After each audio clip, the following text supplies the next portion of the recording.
you always knew the bad news was coming with Todd, because he'd go, here's the thing. And he said, we're going to lose the orchestra in Dresden, and we have to do all of the conducting first. I do think there's a distinct lack of shame in society at the moment. I think shame is very different to guilt. Guilt is very useless. Blake Lively and Ryan Reynolds' reputation for bullying their colleagues in Hollywood didn't start, and definitely won't end, with the Justin Baldoni case. Now, Cate Blanchett has just spilled all the tea in a scathing new interview. And trust me, it's worse than anyone could have imagined. When someone as respected and composed as Cate Blanchett has a story about Blake and Ryan, you know the situation must be serious. According to reports, Blake didn't just try to hijack Cate's legacy, she allegedly stole it outright. And when Cate confronted her, Blake practically spat in her face. But in true Cate Blanchett fashion, she didn't raise her voice or cause a scene. Instead, she quietly plotted her revenge, subtle, strategic, and absolutely devastating. And now, it seems Cate might finally be the one to put an end to Blake and Ryan's bad behavior once and for all. So, let's get into it. You know, it's sometimes good to be really simple. I mean, Matisse says this fantastic thing. It's just, don't try and be original. Just be simple. Anyone who knows Cate Blanchett knows that she and Chanel go together like peanut butter and jam. For over a decade, Cate has been the face of the brand, and the partnership couldn't have been more perfect. Cate isn't just another celebrity actress. She's a rare mix of class, prestige, and timeless sophistication, and that's exactly what Chanel represents. Over the years, Cate has attended countless private fittings and couture shows, effortlessly embodying the essence of the brand. In 2021, she even signed a multi-season deal to be the face of Chanel's Women in Cinema campaign. As part of this collaboration, Chanel commissioned a legacy short film written by Cate's husband, Andrew Upton. It was a stunning black and white piece. 2 women, no dialogue, just raw emotion told through expressions and movement. It was pure cinema. Everything was set. The contracts were signed, the film was cleared, and the project was ready to premiere. But when the big day arrived, guess who showed up? None other than Blake Lively. All right, Blake Lively is out and about in the UK promoting her One Simple Favor, right? Is that the name? Yep, she's out. She's wearing this Chanel head-to-toe V. Here's the look in the runway. Now this left fans completely confused. What was Blake doing there? What happened to Cate? Did the deal fall through? Turns out, Cate and Chanel didn't have any kind of disagreement. Blake's sudden appearance was pure, calculated sabotage. Apparently, someone from Chanel reached out to Cate's team, claiming the campaign direction had changed, which, in industry language, basically means you're out. Cate was blindsided. There hadn't been any arguments or creative differences, so the news came out of nowhere. But everything clicked when Blake suddenly appeared as the new face of the campaign. And to make things worse, Chanel didn't even bother scrapping the original concept that was designed for Cate. They just added a bit of sparkle, threw in a few motivational quotes, a swipe of red lipstick, and called it a day. Look at these, they match my outfit. Look at those nails. Wow. Aren't they incredible? Those are amazing. I had time for that. I literally did it while at work. It was a little chaotic. It was worth it. Hello. Even the backstage crew working on the campaign were stunned when Cate was suddenly replaced. One stylist allegedly leaked messages saying it was never supposed to be Blake, but Blake's team had offered Chanel a massive cross-platform deal they just couldn't turn down. Still, pulling Cate like that? It was bold, maybe too bold. And that was only the beginning. Blake and her team launched a full-blown campaign designed to make Cate look outdated, while positioning Blake as the one reviving Chanel's image. Then, in March 2023, Chanel hosted a private dinner in Paris with a hand-picked guest list of legacy actresses, directors, creative heads, and brand partners. Cate had RSVP'd months in advance. She was supposed to premiere her husband's short film that night. But just 2 weeks before the event, Chanel suddenly announced Blake Lively as the evening's brand honoree. Cate's short film, quietly pulled from the lineup and replaced without a word. About much. And the more I do in a way, I think the less I know. And I've had a very eclectic and strange career that has taken me many places.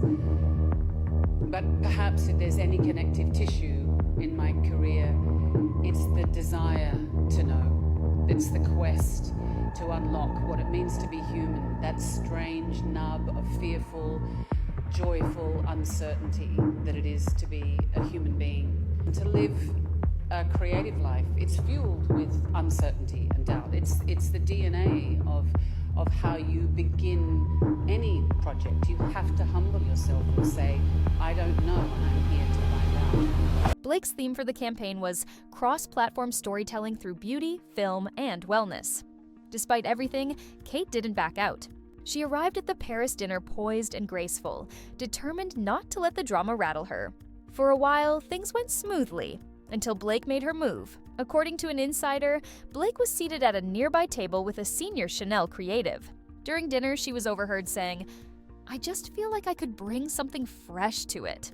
That script was beautiful, but a little outdated, right?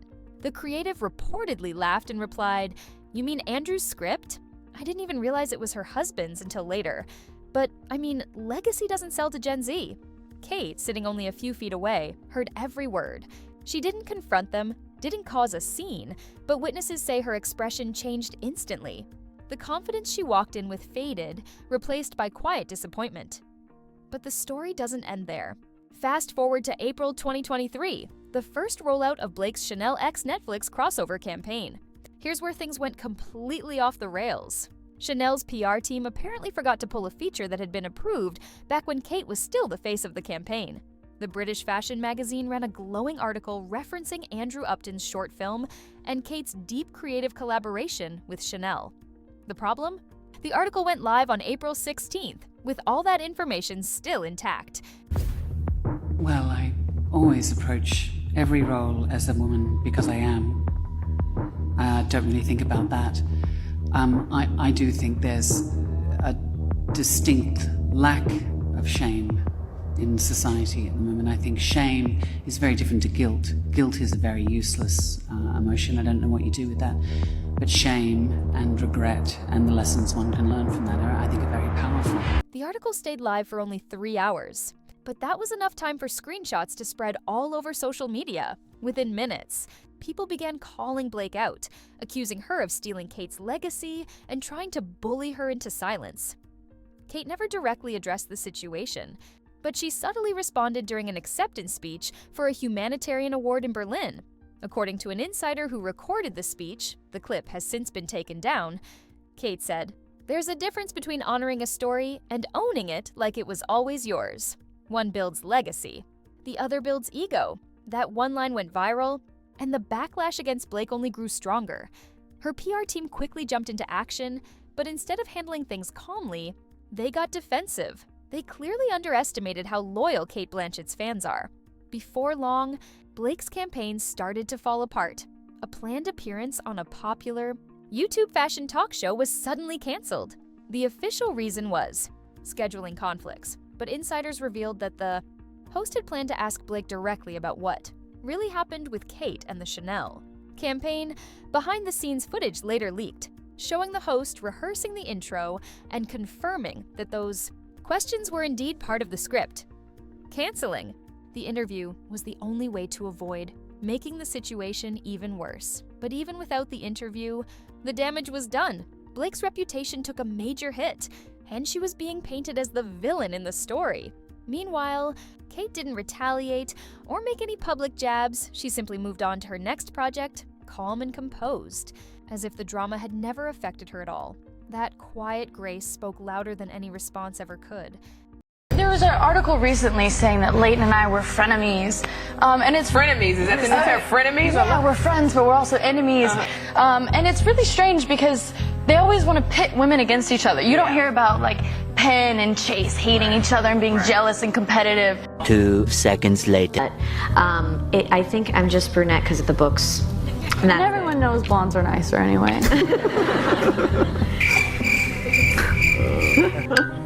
Moment by me. Remember Savannah. It was another promise was no pet monkey.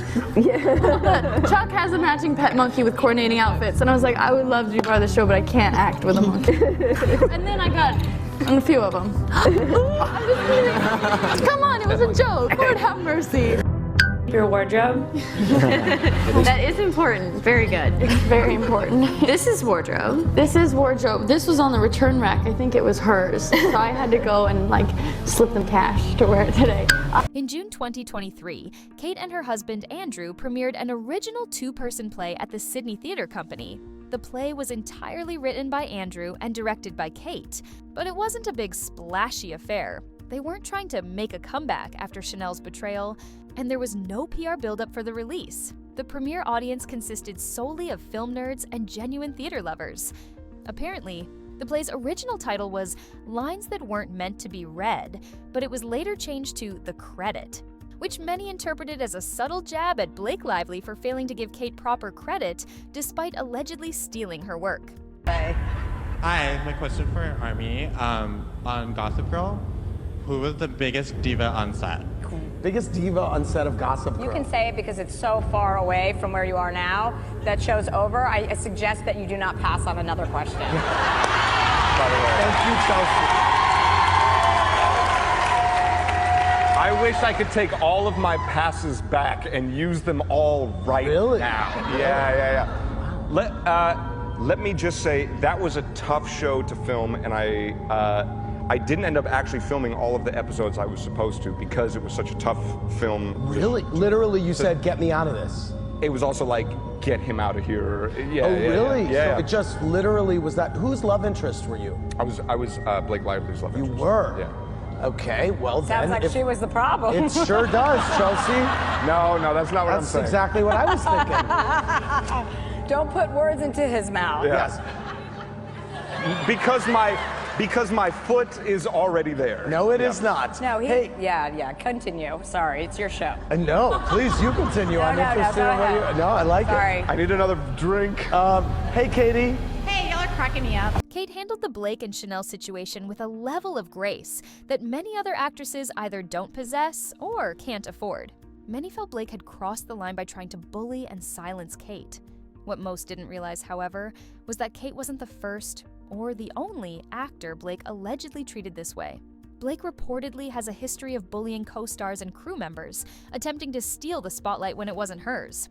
She would allegedly make her co-stars uncomfortable with bad jokes, and when they didn't laugh, accuse them of being mean or uptight. A recent interview clip circulating online shows Blake doing exactly this with Leighton Meester. Leighton and Blake played best friends on Gossip Girl, but off-screen their relationship was very different. In the clip, Blake joked about Leighton being born in prison and even compared other co-stars to monkeys in a cage. We do have It Starts With Us, so I'm hoping to see you back in the double duty role. I think there are better people for that one. Justin. I think Blake Lively's ready to direct. That's what I think. Ooh. So, yeah. Justin said he doesn't know if he'd be game to direct the next one, but perhaps Blake would. Is that something that you would entertain? Oh, absolutely. I think that whoever decides to take charge of the next one would do it justice. But, it's a lot of people to get the same schedules together again, so we'll see. Oh, absolutely. She's so capable of that. She is a powerhouse. She can do literally anything. It was a terrible, almost mean-spirited joke, and their body language made it clear the co-stars didn't appreciate Blake's comments. As usual, though, people brushed it off as just Blake being Blake and moved on. However, it seems Blake had allegedly been picking on Leighton throughout their time on Gossip Girl. In 2017, the show's executive producer, Joshua Safran, revealed that Blake and Leighton didn't get along on set, trying to frame it as a clash of personalities. But after the interview clip resurfaced and went viral, fans could no longer buy the image of Blake as merely quirky or funny. Another co-star, Armie Hammer, revealed that Blake acted like a diva on set, insisting everything be done exactly to her liking and throwing tantrums over minor inconveniences. In an interview with Andy Cohen, Armie opened up about how difficult it was to work with her, citing his experience on Gossip Girl as a major reason he eventually left. It was clear that working with Blake left a lasting negative impact on him. Oh, and don't get me started on the rumors that have been floating around that when Blake doesn't like a particular actor, she makes sure everyone else has a problem with that person as well. Ever wonder why Penn Badgley had such a hard time fitting into the Gossip Girl set? Allegedly, Blake had told the directors and other cast members from day one that Penn was a difficult guy to work with and that they shouldn't be cool with him. It would take weeks for Penn to finally break the ice, but when other cast members warmed up to him, they realized he was nothing like Blake had described him as. So, when Justin Baldoni came forward with his story of Blake trying to kick him out of the director's chair, a lot of people were shocked but not surprised. According to reports, Blake didn't just try to steal the spotlight from Justin. She would allegedly rewrite scenes from the script without his permission.